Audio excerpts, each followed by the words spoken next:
Our next panel is called Learning to Read. Sometimes I think I get too cute by half with some of these titles, but and we've already heard a lot about methods and techniques and learning and so on, but I hope to in this panel really get down to the nitty-gritty of starting in this field, what it's like, what you learn, how you learn, and all of those topics. So, to help us with that, we have Ann Damon, Laura Gianarelli, Joy Jones, Ryan DeLuson, and Kim Schraff. So, a nice hand for them. So I started off the previous panel talking about, one's first experiences with audiobooks and talking books and so on, and that might be a good entryway here. But really, we are talking about how you got into the field and how you learned to do it, how you progressed, what you've learned from it. Does anyone care to kick that off, or? This is Joy. Okay. I can start with that. Please. So again, hi everybody. Sure, so I can start first about, I think I first listened to books on tape. My brothers had there was a series of books, I think they were nature books, Thinker Nick, and it depends on the age of your age or the age of the young people you might know. And it would say, boop, turn the page. So I was familiar with that. Also, I was really, going back to the previous panel, and I was here for most of it, wanting to sort of segue back to it, the mention of Flo Gibson, and particularly her narration of Jane Austen. I'm a big Jane Austen fan. And I was actually working with Michael Kramer in the studio, I think maybe last month or so, and he mentioned his history of working with Flo, and I literally got choked up because the sort of circle of life from having listened to and been moved by her. I'm a native Washingtonian, first generation middle class, so some of those sort of class and partnering off elements in Austen that Flo sort of amplified in her reading really struck me and really moved me. So then the circle of life that I might be, not the exact chair, but in the space and with some of her colleagues was deeply moving. So those are a couple. And then I'm a newbie narrator for the NLS. I'm a performer on stage, some film and TV. I also teach as well. So I would say the big thing for me is it's a musical sense. I don't think I quite have I'm working on finding the swing of reading. What is the proper rate of speaking, and that we read faster than we speak, or maybe listen, and that narrating conversational is what I'm gently told over and over again. It's not it's not the voice or the rate that I use when teaching rather. It's not a theater performance where I was trained that whenever you step on stage, you're supposed to use your voice to announce that you are here and to tell the audience orally that they should pay attention to you. That's less effective. Also quite different from TV and film. So for me, it's definitely finding the dial of these various things, what things are, I even wrote notes so I didn't forget, but what things are useful from these other fields, because it's very specific. And then I would say the NLS sound, as it were, is very specific. So it's, me coming in and saying, I do ballroom, and they're like, well, do you do cha-cha? Because we're a mambo house. I'm mixing my metaphors, but anyway, I've said a lot, but I'm trying to, coming in with the skills, the training for sure, but trying to find the way. Mm-hmm. Yeah, great. Right. Well, sorry. I was going in order of newness. Joy and then myself, Joy and Ann, and then myself were some of the newer folk at the recording studio for NLS. And going off what you said also about conversation and conversational tone, that's something our studio director, Celeste Lawson, has always emphasized about, you don't really want to sound so robotic in the booth. And Joy started with theater and film and TV, and I was primarily theater and had never narrated a book in my life before joining the studio. And So something I really had to learn was also kind of just toning down the, you're not speaking to the person in the back of the house. You're speaking to someone right in front of you or someone with their headphones on. And so you don't want to be reaching out to whoever's reading the book or listening to the book, but you're kind of just pulling them in or speaking to them as if they are right in front of you. And to speak conversational is easy enough to say, but it's really difficult to sort of get a hold of or grasp the concept of in practice. And keeping in mind also, the basics of your vocal technique and the pacing is really important. The breath control, as Michael Kramer was talking about earlier in the previous panel, that's something really to learn. It's a process to learn over time. And I feel like even after 7 years of narrating with these folks, it's still something to practice at. And but yeah, that's a word that comes up all the time. Make it conversational, make it conversational, make it conversational. So yeah. Well, I came to NLS, as I mentioned earlier today, straight out of college. It was my first job out of college, and I never left. I got into a rut that I love.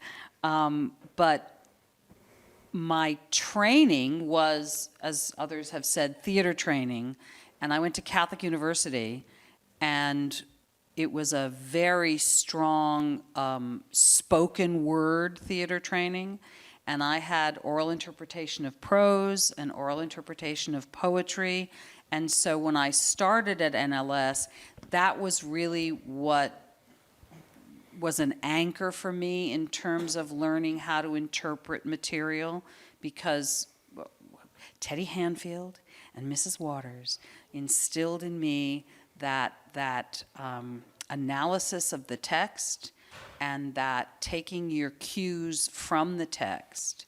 And when I got to NLS, Ray Hagan was sort of my mentor, and I was 22 years old, so I was pretty young and green, and he really instilled in me the basics of just tell the story and let the text do as much of the work for you as possible. Just like when you take a Shakespeare class as an actor and they say, well, how do I play Ophelia? Well, the clues are in what I say about myself and what the other characters say about me. That's where I find Ophelia.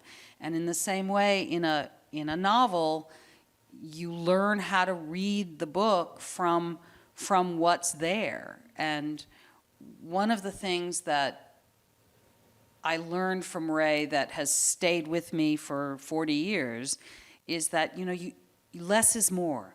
You don't have to work too hard, You don't have to make all the women talk way up here and all the men talk way down there. There's he saids and she saids. And when I work with new narrators, I always say that, and this is why I think actors make the best narrators, or people with some acting training, is because the best characterization is one that comes from the core of that character's motivation. It's not the pitch of their voice or whether they talk fast or slow. It's what do they want in this moment from the other character, and really sort of releasing your inner actor.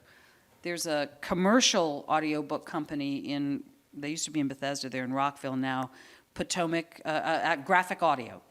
And Graphic Audio has a motto that I think is wonderful for all audiobooks, which is a movie in your mind. Because I think an audiobook really brings the story to life. And when you're the sole narrator of a book, that ability to put yourself in everybody's head, keep them all straight, and keep the story moving forward. And simply, Ray always used to say, when you tell a story, you don't change your voice and do all these vocal gymnastics. You say, I went to work today and I saw Celeste and I said, hi, Celeste. And Celeste said, hi, Laura, how are you? Did you have a good night? Well, no, not really. I don't have to do a lot of stuff for you to be able to follow who was speaking when. It comes out naturally if you just let it flow. It's also hard to keep up if there's a bunch of characters, say, in a fiction. Yes. It's going to be taxing on your voice too. If you're doing long form narration, that's just difficult to keep up. So I mean, by all means, keep your own voice, and just play with the timing, the pacing, the breathing, and yeah.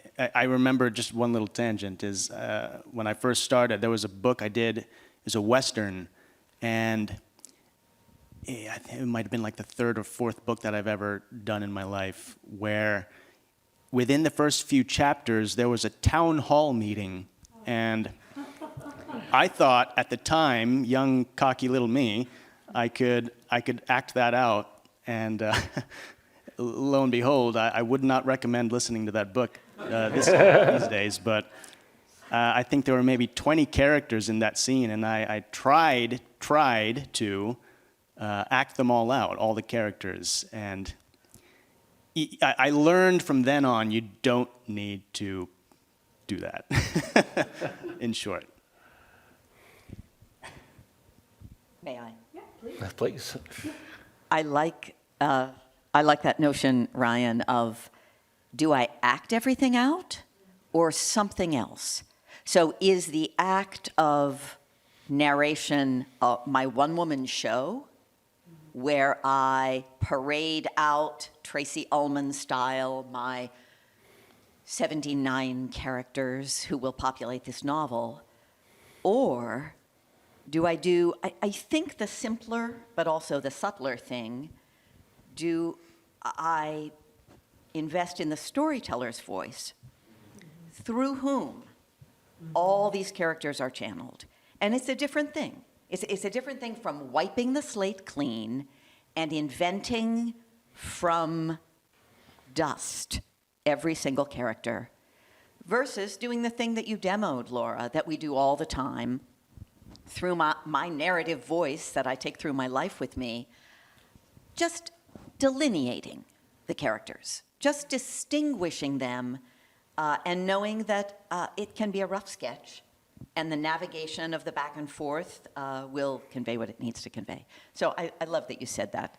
And I'll say the merest bit about my entry into the field, because I didn't have the CV that said destined for audiobook work. My training was not even in theater. I went to a small ivory tower, great books college where we read the classics and I was translating ancient Greek. I harbored a love of theater, but I came to Washington, D.C. pretty lost.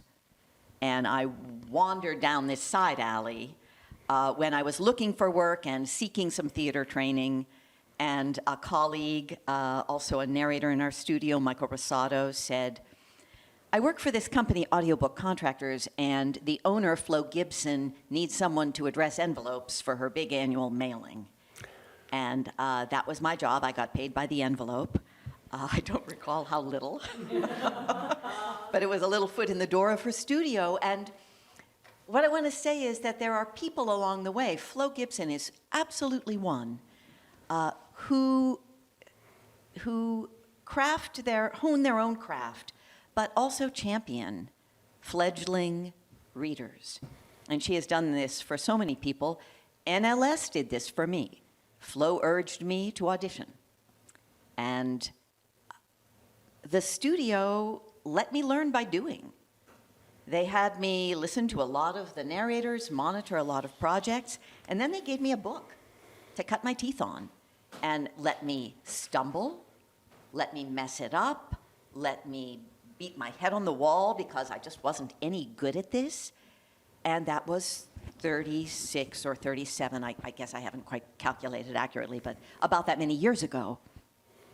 So I want to give a shout out to the people who help narrators learn to read by saying, you might be good at this. Why don't you cut your teeth on this book? And Flo very much did that for me. I was also one of those lucky people who had those voices that were referenced by Michael Kramer, Grover Gardner, and I'm going to name another one, Christopher Hurt, whom I monitored for years. And to have those voices in your head, to have that template, as well as Flo. And the thing that most impressed me and the thing that was most daunting to me was the ease with which they did it. Took their time, didn't push, didn't showboat anything. I guess that's that one-man show concept. And yet I felt like I was just in the cradle, in the palm of their readers' hands, and I was enthralled. So that was, that's where my standards started to get crafted, and that's what I was always aspiring to. Chris Hurt narrating Bambi, not the Disney Bambi, the novel Bambi.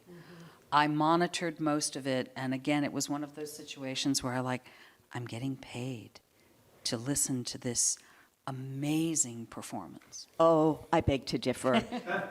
Chris Hurt narrating The Adventures of Tom Sawyer. Oh, yes, yes, yes. He's a great guy. Yeah, so you should check him out. All right, I think that's me. So I am also one of the newest arrivals to NLS, but I have been doing audio for about 15 years now. That's correct, yes. I really wanted to be an animator growing up, and I thought I was going to work for Walt Disney, and I was very good at drawing, and then you start to learn how many tiny change drawings go in between the main drawings, and that's what most animators spend their life doing. And it was also right as the digital revolution of animation happened, and you stopped drawing at all, and that kind of killed it. But in the process of being interested in animation, I found out that there were people who gave voice to these. And I was very, very young at this point. So then I start to learn that there are actors who make the voices. And I was like, well, that's very cool.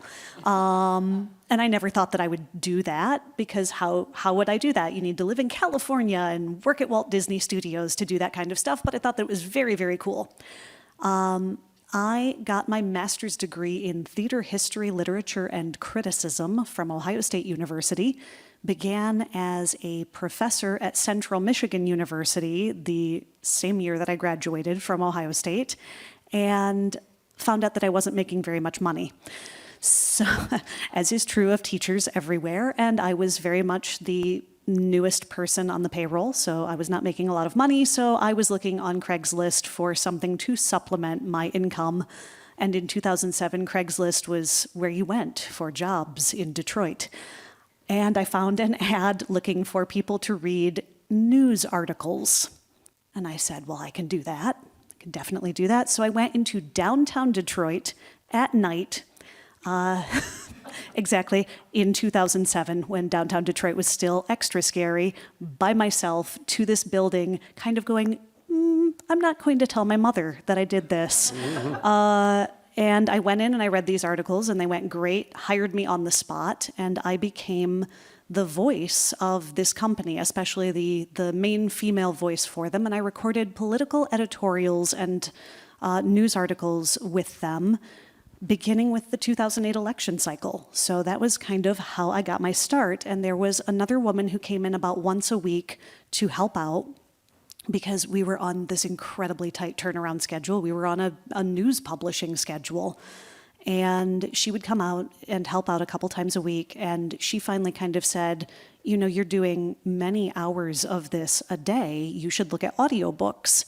And she was the one who started to kind of get me along the track and told me where to go. And at the time, she told me about, I think it was actually ACX was the first thing she told me about. And she had hooked me up with a couple other ones. And she's actually the person who is responsible for getting me into recording textbooks, because she worked with that company as well. But that's how it all kind of fell into place for me. It was not purposeful other than that. I thought it would be really, really cool to be a cartoon character voice. So that's how it all kind of came in for me. Favorite cartoon character, Anne? Oh, why would you make me choose? That's so harsh. I really loved Animaniacs. So Tess McNeil is probably the big one, and then of course classic Disney. You know, they're all just so lovely. So. Great. So was there a point, you know, this is to all of you, where I guess I have two questions, really. I mean, one is, you know, I have found, and I'm not a professional reader, but I have read to people, and there is something really pleasurable about reading a great piece of writing. And, you know, so for me, it feels like it's, you know, it's leading me, whoever wrote this is sort of leading me along, and I'm just kind of finding what's already there. You know, I wonder if that's an experience you've had, you know, particularly in your early days of doing this. And also, I mean, was there ever a moment where it's like, okay, I'm really good at this. You know, that was a good reading. Wow. You know, I mean, is there that satisfaction?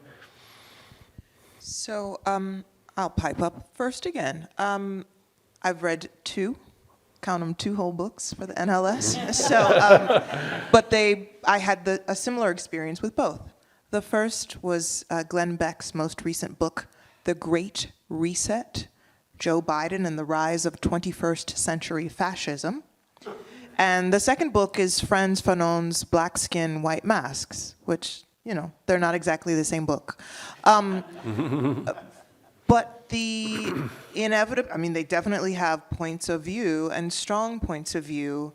So at some point, as the sharer of the author's message, I do get swept, and to a point where I say, okay, again, to the recalibration, and I see some of the narrators nodding, you know, I'm not Glenn Beck at this moment. I'm not Frantz Fanon. I'm speaking on their behalf to their audiences, but there's a degree of passion which I might get swept up into, which might not actually serve the narration.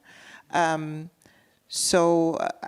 a sense, I've given you the same comment a couple of times, finding my way as far as what skills, in this case, even sort of what enthusiasm or energy serves the story or doesn't. And then I should say in those cases, these were first-person passages with a great deal of, the authors wrote them with a great deal of passion, but then the question for the narrator is, you know, sort of the mirror gening of it all. So then I feel that, certainly after having spent hours with the text, but that doesn't necessarily mean that that's, you know, that might be an overwhelming experience for the reader. So it's continuing to find the balance, I'd say. I think that is a really subtle and fundamental thing, what you're talking about, Joy. When I started out, and I think a lot of beginning narrators think the narrative voice, whether it's first or third person, is supposed to be completely detached. The omnipotent third-person narrator, or even the first-person narrator, is at a remove. And I don't think that's right anymore. I think it's the primary voice guiding you through the book, and it does need investment. And yet there's that question of how much is too much, how much is too little. So we're never done honing this skill, no matter how long or how short a time we're at it. And you've named the very thing that I continue to tinker with, is where that voice lives in the book, that narrative voice. And as to the passion sweeping you, gosh, that is a pleasure of doing a good book. Yes. And I recall being assigned Mrs. Dalloway by Virginia Woolf, and remarking that, yes, of course, that would be my great pleasure. I adore that book. I absolutely love it. I read it 20 years ago when I was an undergrad. And so I stepped confidently into Mrs. Dalloway. 20 years after my first encounter of it, and I was unprepared for what was unleashed in me. I had the complexity of the emotional experience of that book rendered me not an efficient narrator at all. I had to stop, I had to sob, I had to blow my nose, I had to collect myself, and I didn't see it coming because it was a different book to me 20 years later, and when I narrate it 20 years hence, I'll know it's going to be different. Well, for me, the series that cemented that, yes, indeed, I was where I was supposed to be narrating audiobooks was when the then studio director, Pat Obrimsky, came downstairs, and she had a stack of the Little House books in her arms, and she said, "Would you have any interest in narrating these?" And before she was done saying it, I had grabbed them out of her arms because, of course, I share a name with Laura Ingalls Wilder, and, you know, until I was in second grade, I didn't know there was another Laura in the universe, and there was another Laura in my class, and I was like, who is that? That's my name. And I learned. But I loved those books when I was a child. I devoured them, and I was given the great gift of narrating the whole entire series. And even though at the time, NLS had a prohibition against singing in audiobooks. You know, you couldn't even sing Happy Birthday. I was a revolutionary as a young woman, and I fought the man. And I said, really, in the Little House on the Prairie books, Pa's violin and the songs are an integral part of the storytelling. The music is so important. And there existed the Little House on the Prairie songbook, so maybe 60% of the tunes were there. I embarked on a huge research project, got help from the music department at NLS and from the music department at the main library. I contacted the Laura Ingalls Wilder Historical Society in De Smet. You know, this is before the internet. And we found the actual music. There was somebody who worked in the music department who came down. There was a piano in the studio at the time, and so he plunked out the tunes. We recorded them on a cassette, and I would sing them. And Helen Hedman, who can't be here with us today, but is a longtime studio staff member and can carry a tune better than I can, coached me through singing them in the recordings. And it was a total labor of love, and I still, to this day, get fan letters from... It was actual singing? Actual singing. I'm Captain Jinx of the Horse There you Marines. go. I feed my horse on corn and beans, and I don't remember the rest, but yes, there were dozens and dozens of songs. In the final analysis, I think there were 4 that we couldn't find for love or money. And I went up to the head of quality assurance, and of course at NLS, consistency is all. And he was like, well, you can't have 4 where you just speak. So Helen and I wrote music. And for the 4 that we didn't know, we made up a tune so that all the songs were sung. And it was just for me, such a magical experience. And I mean, I narrated a lot of children's books. I narrated The Secret Garden, which I'll be reading 5 minutes from tonight, A Little Princess, and a lot of other children's books for a while. I think because my voice was still rather youthful. But Still is. he's my booster. But it was that series of books in, I think it was probably the late 80s. So I'd worked there about 7 or 8 years at that point. And that's when I was like, yes, this is, and, you know, and I'm in theater. I act, I direct, I love it. I love the work that I do in theater, but I feel like the books that I have narrated are my life's work. They are what will be here when I am gone. So yeah. I'm getting choked up, so I'll stop now. I think Alexander Scourby said very much the same thing. And, he was in major films and, star of stage and screen and all that, but He he was said in an that's- episode of Star Trek. Yes. Doesn't get better than that, does it? No, but still, he said that's what he wanted to be remembered for.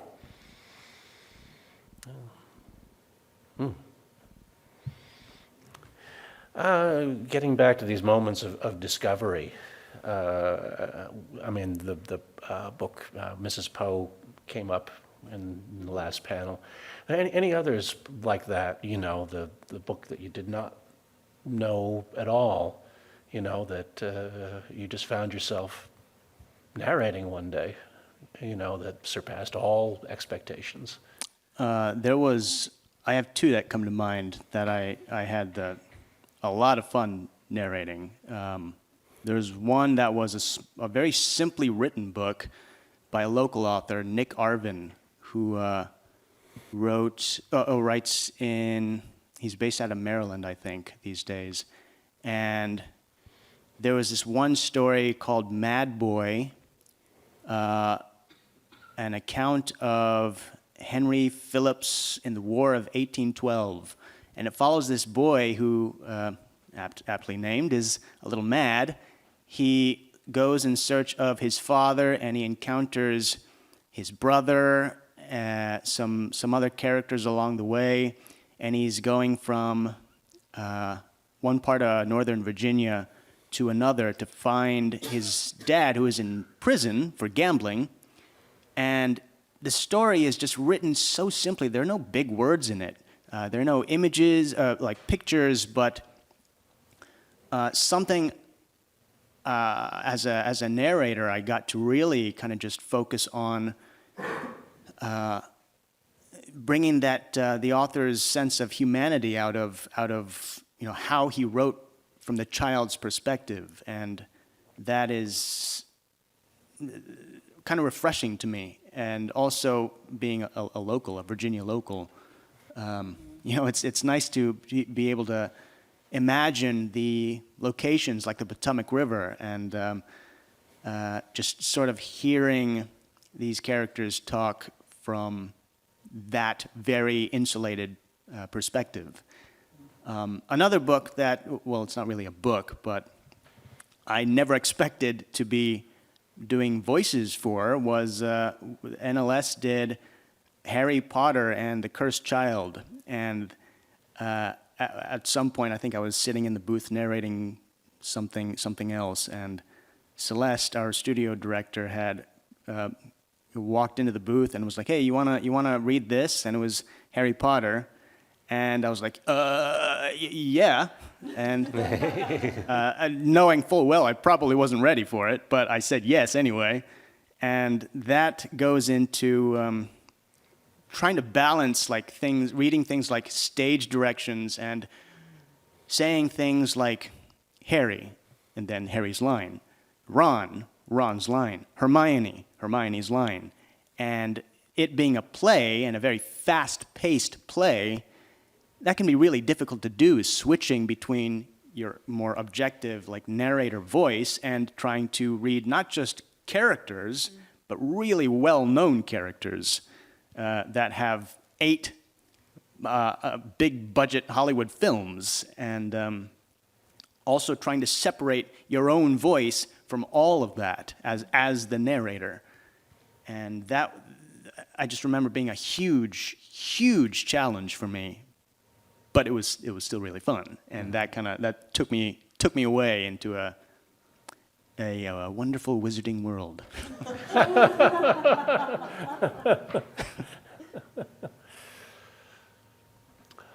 Anyone else who felt A book that really struck me that I perhaps didn't expect to was Michael Holroyd's A Strange Eventful History about Henry Irving. It's a nonfiction book about Henry Irving, Ellen Terry, and their various offspring. And he's such an amazing writer. I mean, he writes, Michael was talking in an earlier panel about David McCullough, making history come alive. I'll never forget, Holroyd introduces us to Henry Irving with his, and I can't remember it now, but his given name was not Henry Irving. Henry Irving was the name that he took. And we are introduced to this young man at the beginning of a chapter. I think he starts with Ellen Terry, and then he moves into this young man named so-and-so, and he, is a child, and he grows up, and he moves to England, and he gets married, and then all of a sudden, the last line of the chapter, he was Henry Irving, and it's a reveal. It's a very theatrical reveal of this guy I've been telling you about. That's who this book is all about. And the dynamic way that he writes was just such a joy to be able to read aloud. And I got to talk to him because there were pronunciations that we couldn't find anywhere. And I was connected through the publisher, and she asked for my number and said that, well, he may call you, or he may send an email or whatever. And I was home on, I think, a Saturday afternoon, and the phone rang, and it was he. And we had a wonderful conversation, and I was just like, thrilled to the marrow that I was talking to Sir Michael Holroyd, and that he was telling me how to pronounce these names, and I was able to tell him how thrilled I was by his book. And I've talked to authors over the years, we all have, and it never gets old meeting an author, even over the phone, and talking to them about their work is just always for me a thrill. So the plot twist was that the narrator's perspective was Henry Irving? Just the way it was told in a third-person way. I mean, Michael Holroyd is the storyteller, but you don't know when he begins this chapter about this little boy that this is going to be Henry Irving, because you've been meeting Ellen Terry and other people, and it was just a surprise. You're teasing me. So that's a spoiler alert, Laura. Oh, yes, yes. Spoiler. But that really does speak to the need of knowing a book, knowing, who this character becomes, or what, where they're going, at the end. Although, I have to confess that for my own personal preparation, I skim for pronunciations, but I don't read the whole book. I like the excitement of the story unfolding for me. Sometimes, I'll take a book on vacation that I know I'm going to read, and I read it through, and then when I'm in the booth narrating, I can find it distracting because I already know what's going to happen. I skim through, and the names that I need to look up pop out at me. And I get a basic sense of the shape of the story. And certainly, as you were mentioning earlier, you want to read the mystery and find out who the murderer is, or, and not find out in chapter 20 that he has a German accent and that you've not been giving him one. But I like to be surprised by the story and sort of discover it in the moment.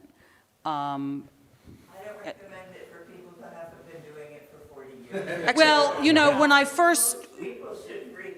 When I first started, I would, and again, I recommend to new narrators, when I was new, I read the whole book, and then every night before, and then I did my research, and then every night before I did a session, I would say, well, I'll probably read 30 pages tomorrow, so I would read those 30 pages the night before, so that I was prepared when I went in the booth. I was going to pipe up as one of the baby narrators, who, again, the two books that I've read are relatively dense nonfiction, particularly Frantz Fanon's Black Skin, White Masks, written in the 50s. He was a PhD in psychopathology, looking at the sort of the psychology of colonialized people. And I had read it as an undergraduate, so it was... But as a narrator, pre-reading, not only skimming, but also to sort of marinate in the book was definitely recommended. And I think whenever I was in a narrating session, I would sometimes say to my monitor, well, now we're up to a point where I haven't pre-read.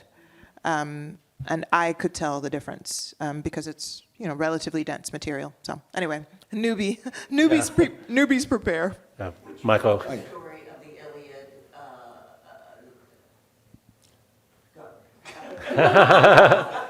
All of it?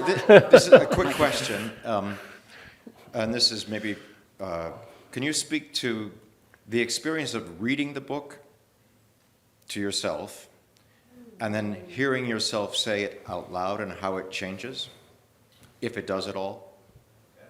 Well, sometimes when I read the book, or when I get a book like from an author that I like and appreciate, I think, oh, this will be great fun to narrate.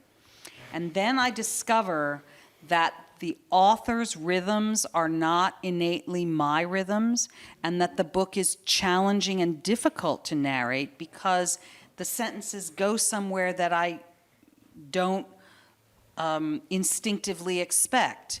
And another book where I will, look it over, maybe read parts of it, do my usual sort of skim, and go, yeah, it'll be okay. And then I get behind the mic and it's like butter. It's so wonderful. It just flows. And I know what that author is about to say, and it just flows. We're in sync in a way that I didn't expect. For Black Skin, White Masks, depending on the passage, I had to read it silently. My mouth was not moving. And then read it aloud, making markups. And then, so for me, sometimes it was that double process, and then setting it aside, and then going into the booth to narrate. I'll also say as a newbie, I went through a period of brief disgust and fatigue at hearing my own voice, because you're hearing your voice with headphones on for a longer period of time, certainly, than you would watching a theater recording or watching yourself on film. And it was a little bit like seeing yourself on camera, where you're like, oh, I flare my nose and that's what it looks like, or this, that, and the other.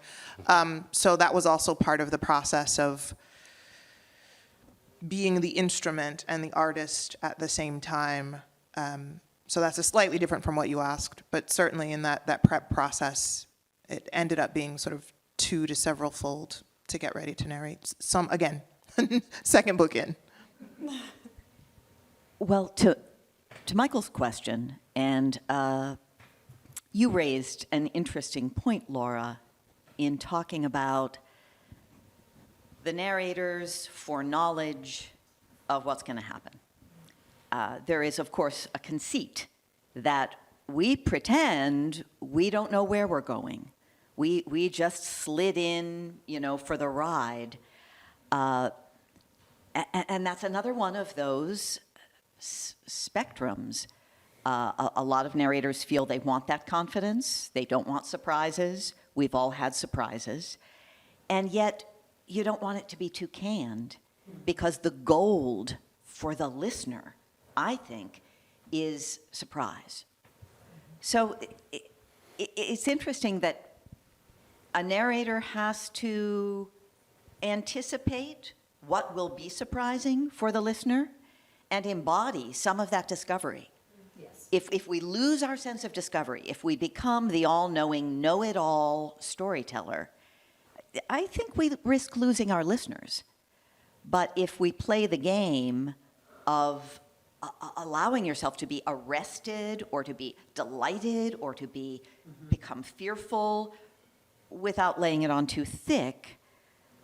And I think, Michael, that's sometimes what the experience of hearing myself read it out loud. Am I capturing the discovery of my first read? Like, we're only virgins once going through the book. And then after that first time, been there, done that. There's also a case-by-case basis about being able to sort of cold read versus read ahead. For example, say nonfiction might be a little bit easier to sort of cold read, as opposed to in my opinion, fiction, where reading ahead really helps because sometimes, a lot of the time, the author will leave little clues or hints towards maybe a twist that's coming up that could really highlight in a very subtle way what's going to happen next. And in cases like that, I think it's important to read ahead so that you, as the narrator, can kind of emphasize whatever that little subtle hint might be. In terms of, say, nonfiction, a lot of the time the narrator has a set rhythm that you can kind of get a grasp of early on in the book. And so long as you, like what Laura was saying about skimming for pronunciations that you might not know of ahead of time, you can do that. And then if you've got sort of the rhythm of how the author is writing their phrasing or their sentences, the way they flow from one idea to the next, if you've got a grasp of that, maybe a couple chapters in, I think it's easier to be able to say, okay, I have the pronunciations for this session ahead of time, but in terms of reading the subject material, it's much easier to just say, okay, let's go in the booth and just start reading. So it is, I think, a case-by-case basis to answer your question about reading ahead and reading aloud to yourself and reading in silence, I suppose. Well, it also has to do with the genre. Yeah. I mean, Yeah. I just finished narrating a couple of romance novels by Mary Ballog, and The Plumed Bonnet. I didn't need a lot of time to prepare. There's not a lot of vocabulary you have to look up. And, you know, he's the strong young man, she's the sweet young thing. And it's tremendous fun, but it requires no preparation. And, you know, you kind of flip through and make sure that he's not, you know, a peasant in disguise or something. But, you know, you kind of know who the characters are in those books. So, you know, that doesn't require a lot of delving before you start. But a lot of other books, yes. There is also one book that just came to mind now that you say that. It was a translation from Spanish or Portuguese. I don't remember which one, but it was a little while ago. But something like that, you do, I would say, have to read ahead for, because the translator might not always grasp the ideas that the author originally intended. And for this book, I wish I could remember the title of it, but some of the concepts to me were far over my head, and I really had to just go home and like lock myself in a room and kind of just read over and over and over, sometimes even just sentences, sentence by sentence, just to be able to grasp what the heck the author was trying to say. I mean, we're talking like very introverted philosophy on life and that kind of stuff and things like that. And it was a little book, maybe 100 pages or so. But things like that also, even if it is just fiction, you do got to read ahead for. And if it is heavy concepts, sometimes reading it out loud to yourself just to get the muscle memory or figure out how the words are coming out of your gut and into the microphone. You've got to feel how you're going to control your breath once you actually get into the booth in front of the mic. So, yeah, in short, it's a case-by-case basis. And I often find, oh, I'm so sorry. Okay, all right. This will be real quick. I was just going to say, I often find that you were saying earlier about kind of finding the rhythm of a certain author's voice. I often find that in the first chapter or two, especially if I haven't done a really solid pre-read, I will make more mistakes because I'm still trying to match myself up to the writing and find that sweet spot where it's all working. And then suddenly I will just be able to roll through the book and I can take days off in between and come back to it, but I know it and it's in my body a little bit better, as opposed to those first couple chapters. There are days where you just go, I'm terrible at this. Why am I who is hiring me for this? I'm terrible. And then you finally get it, and it's an entirely different game once you get that rhythm. Okay, so a couple of points. I mean, I've recorded over 2,000 audiobooks as an engineer. This is Richard Romaniello speaking again, if And- he's not visible. So. Many, many authors have said, wow, I wish I had read this out loud before I submitted it. And that's because it becomes more, they realize it's not as conversational and that sort of thing. But I had a situation where I was working with an actor. He hadn't read the book. And we got to a point, the book was called The Living by Annie Dillard, and the actor was Lawrence Luckinbill. And about 30 pages in, there's a scene where these are people taking a wagon train to Oregon, and the mother has a baby in her lap. They hit a bump, the baby bounces out of her lap, and the wagon rolls over it. Well, he had no idea this was coming. It took us about 45 minutes to get him to stop crying and continue the book. We don't like to hear, how does this end? We really don't like to hear that. We don't like to hear, I didn't read this. The way it's done in the commercial world, at least in my experience, generally the director does all the research and they have all the pronunciations. The reader doesn't have to do that work. And so they come to the session and the director will walk them through those phrases that they can't, or at least in my experience doing that. But we don't like it to be a spontaneous read. That's dangerous. Now, with you folks, you do short sessions, yes? 2-hour sessions? 3 hours. 3 hours. Sessions I'm used to doing start at 10 in the morning and go to 5 at night. Sure, With a sure. break. Yeah. 7. I mean, but But I've done longer sessions. I used to work at Potomac Talking Books when they were in Bethesda, and I would do a 5-hour session at PTB and then come do a 3-hour session at NLS. So, I've narrated all day. Yeah. I'm just curious, I know that Anne has a home-based booth. The rest of you are all coming into studios with engineers and monitors, is that correct? And do you record for NLS from home? No, I do not record from home. I record here in the Oh, studio. you do, you do. I did a couple of books from home during the pandemic, from my home studio, but for the most part, I'm at NLS. And because many of the narrators we work with in the commercial industry are challenged by having to be responsible for making sure the page on the iPad's going up, making sure the recording's happening, all these different things, how do you find the ability to have somebody else doing all that for you impacts your work? Oh, it makes it so much better. I mean, the books that I narrated at home, and I think I did 3, maybe, from home during the pandemic.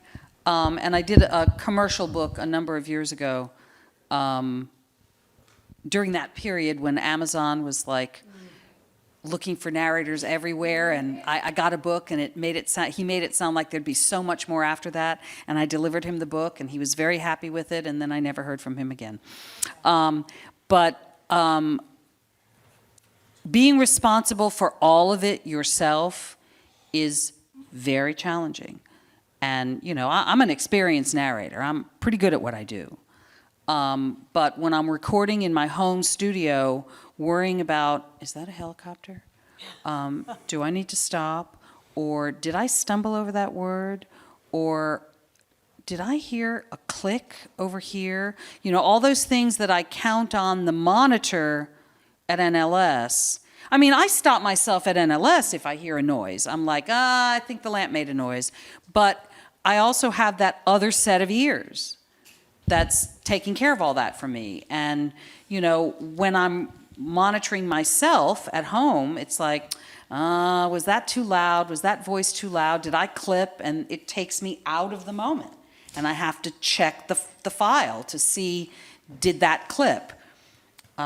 Is that a mistake I have to fix? So your focus is always split when you monitor yourself. There's also just the intimacy of having a listener Oh, on the yes. other side of the glass. Yes. There is someone hearing your story in real time, and it's intimate. And do you do punch and roll where you go back and stop and have to come in, or do you do open roll recording? I'm curious about the techniques. I've done both. At I've done home, I both, do so open yeah. roll. At NLS, you do punch and roll?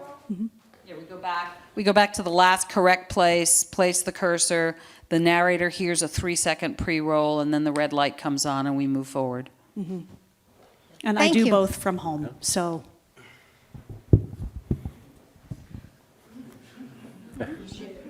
Thank you, dear. Well, you brought a really interesting question. I'm not quite sure how to frame it, but as somebody who has been an actor and also narrated my own fiction book, I'm wondering, well, the moment that you were talking about where you come across this, this horrific thing, as an actor, you would expect an actor to be feeling that. Now, maybe he's not going to be crying for 45 minutes, but as a listener in a theater, I would be cool with an actor emoting because something, here's the question. It's like, you get one shot at this. You're not going to be doing this every night in the play. You're more like a film actor. You're not actors, but does it get in the way of a listener if you emote, or does the expression of as you're reading it, oh my God, this kid just got rid of, does that come into your voice, or are you more at a distance? In other words, I guess the question is, how much of the feeling enters into your thing so that it doesn't get in the way of my experiencing what I'm supposed. Does that make sense? Yes. Yes. Okay. I can start as a baby narrator. Oh, yes, we all want to answer this one. You feel it, of course, because you're a human being. I think there was something in the early chapters of Black Skin, White Masks where a beautiful writer, of course, Frantz Fanon, translated from the French, says something like, man is a song across the cosmos. And I don't know if it was just what was going on in my life, but both I and the monitor had to stop, and I was choked up, and we just had to have a moment to vibe on that, as you might say. Might lose the potency on the microphone now. But it was a really beautiful moment that we sort of had to stop and absorb. And then I thought about that and wiped away the tears because I was receiving that as someone who had just heard myself say it. But then again, it wasn't my experience to put onto the narration. It was something to say clearly so that if the eventual listener was going to have the experience, then it was theirs to have, if that makes sense. But we were not unaffected. Ultimately, though, we stopped, had that experience, and then moved on because it wasn't for me to have, I guess is what I would say. So we had the experience, but then it didn't necessarily end up on the narration in that instance. Okay. I actually can jump right on the end of that. So I do a specific acting technique that's based on the emotions coming through the breath. And I find that, and it depends book by book, and it's a very case-by-case basis as to how much you want to give to the audience. I think particularly in nonfiction, I tend to lessen that effect, whereas if it says, the character begins to weep, you have a little bit more leeway there. But I've found that just that catch in the breath, you can hear that. You can hear the tension in an actor's body when they're trying to hold that moment. And it comes through very powerfully with very little effort on our side most of the time, which is really wonderful. And I would say, I know you guys get you work directly with your authors a little less than I do most of the time. I'm working directly with a lot of my authors at my home studio. But some of the best compliments I've ever had are the authors coming back and saying, "You made me cry." Because I could hear that thing, and I was like, I didn't cry. You know, I mean, it affected me, and I felt it, but I wasn't, but I made them cry from that little hold. So it's all, yeah. I mean, depending on the book, I've gotten choked up a lot of times. I mean, but I always stay, if I'm really gonna, then I stop. We're not recording that, but when the material affects me, I hold it and keep it and channel it through the text. I mean, if someone is dying and we are meant to be moved by that, I let myself be moved by that, and as Anne just said, you hear it. When someone is speaking and they are moved, you hear that they are moved. You don't want it to be like schmacting, where it's like, and then she died, you know. You're not doing that, but when you are honestly affected by the material, I think it adds to the experience. It's a film close-up, right? There's only, I think, one time when we tried at least 10 takes and I couldn't keep my voice from cracking. And it was, something Michael Glaser. He played Starsky in Starsky and Hutch. Paul Michael Glaser. Paul Michael Glaser. And his wife and one child, his little girl died of AIDS because his wife contracted AIDS from a blood transfusion and gave it to their little girl in the womb. And his book about that experience, when the little girl died, I just lost it. And we stopped and we tried it again and again. And when they were describing her funeral and they released balloons, and finally there was just one sentence where it was like, okay, you can hear I'm crying and I don't care. We're moving on because, you know, it's like if you don't cry when that happens, you're not human. So we left it. But generally, you try to keep control of it so that, you know, like they say about acting, it doesn't matter if the actor cries. It matters if the audience cries. I don't have to cry real tears. You have to cry real tears. Yeah, I think one of the technical challenges of extreme emotion, any extreme emotion, in this medium, is that if I'm narrating a book and there is a moment of abject grief, I need to release out of that moment very seamlessly. It's likely that the wail or that the broken line of dialogue is followed by comma, close quotes, she cried. And the clean exit and re-entry is asked of the narrator. There might be 2 or 3 or 4 other parties to the scene who are not in the same emotional state. And so I think Anne's shorthand is particularly important because we've got to be deft and we've got to be quick, the in and the out, and yet we've got to be fully felt, fully realized while we're in it. That's tricky. We're well over time in a very good way. I just wanted to, in dovetailing on your comment, so I teach at NYU in the film school, and in the theater school, in Stellar Adler now, they have programs for audiobook narrators. And when students of mine tell me they're interested in learning performance, I say to them, go and study Meisner, understand what it means to live realistically in an imaginary world, because when you bring that to your audiobook narration, you just open up the world and you allow the audience to be co-creators. And I think that's what's so unique about the kind of storytelling you do, is you invite the listener to participate. And I just wanted to ask you about that. How much do you really pull on your training that you've all talked about to bring it into the audiobook world? Hugely. All the time. It's everything. It's everything. When I am narrating a book, I am acting. You just can't see my body, but I am acting fully. And in fact, when I work with students, I'm like, I mean, I'm Italian, so I always wave my arms around. But you know, gesture, use your body. Just don't smack the table, and don't change your relationship to the microphone. But you do not have to be completely still. You are alive behind the microphone.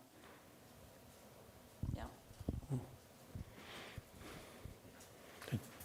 Did you want to say something? No, we're over Okay, time. no, I don't want to, like, you know, standing here with my wooden crook, you know. Okay, so just call me Spoil Sport. Thank you.